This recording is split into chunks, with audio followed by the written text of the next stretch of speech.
అందరికీ నమస్కారం. మనం కొన్ని రోజుల క్రితం మంగమూరు రోడ్లు బాగా గుంటలు పడ్డాయి.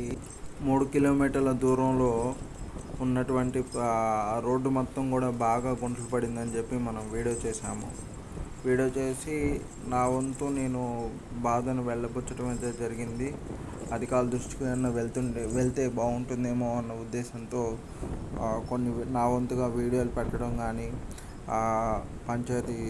పంచాయతీ పెద్దల దృష్టికి, అలాగే సెక్రటరీ గారి దృష్టికి తీసుకెళ్ళటం జరిగింది. ఈ ప్రయత్నంలో ఏం జరిగిందో ఏమో కానీ తెలియదు.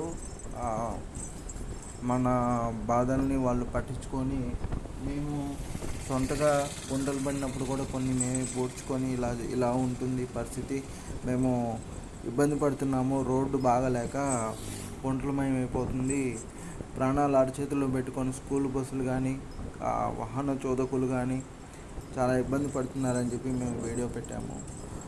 ఆ తర్వాత కొన్నాళ్ళకి రోడ్లు గుంటలు పోడ్చడం కానీ మేము అనుకున్నాము ఏదన్నా ఒకటి ఆ నల్లవాగు దగ్గర పెద్ద గుంట పడిందికేమో, గుంట వరకు ప్యాచెస్ వేస్తారేమో అనుకున్నాను.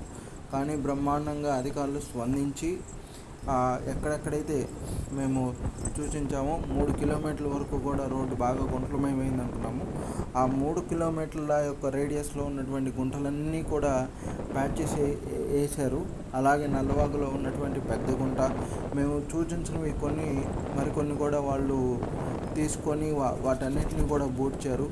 మా ఇబ్బందులను గమనించి రోడ్లు మరమ్మతులో సహకరించినటువంటి గ్రామ పెద్దలకు, పంచాయతీ సెక్రటరీ గారికి, అలాగే మంగమూరు గ్రామ పార్టీ నాయకులకు, అలాగే ఇవి మా వీడియో ద్వారానైతేనేమి అక్కడ రోడ్డు పరిస్థితిని అయితేనేమి పట్టించుకొని మాకే కాకుండా అలాగే ఆ రోడ్డు పైన వెళ్ళే ప్రతి ఒక్కరికి కూడా సుఖ ప్రయాణాన్ని అందించి రోడ్డు ఇబ్బందులు పడకుండా అందరూ బాగుండాలనే ఉద్దేశంతో మీరు తీసుకున్న ఈ నిర్ణయం ద్వారా మేము ప్రశాంతంగా ప్రయాణం చేయగలుగుతాం సార్.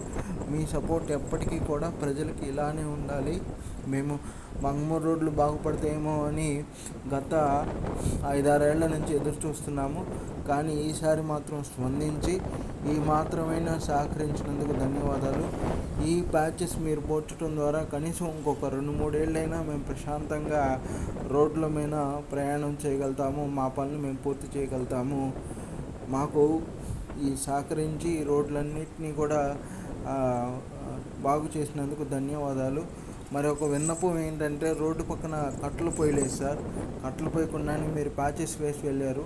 అందువల్ల ఏంటంటే రోడ్డు అంటే పెద్ద వాహనాలు వచ్చినప్పుడు పగిలిపోయే అవకాశం ఉంది. మళ్ళీ యథావిధిగానే గుంటలు పడే అవకాశం ఉంది. కాబట్టి కొన్ని చోట్లయితే కనీసం అన్ని చోట్ల కాకపోయినా కొన్ని చోట్లైనా కానీ ఆ రోడ్డుకి ఎర్రమట్టి పోసి, కట్టలు పోసి రోడ్డుని మరింత దృఢంగా మార్చవలసిందిగా అభ్యర్థిస్తూ, ఈ కార్యక్రమంలో సహకరించిన వారందరికీ కూడా మా డిఎన్ఆర్ మంగమూరు గ్రామ ప్రజానీకం తరపున, అలాగే మంగమూరి రోడ్లలో నిత్యము ప్రయాణం చేసే ప్రయాణికుల తరపున, స్కూల్ పిల్లల తరపున, అందరి తరపున మీకు మనస్పూర్వక ధన్యవాదాలు సమర్పిస్తూ, జై హింద్, జై భారత్, జై మంగమూరు.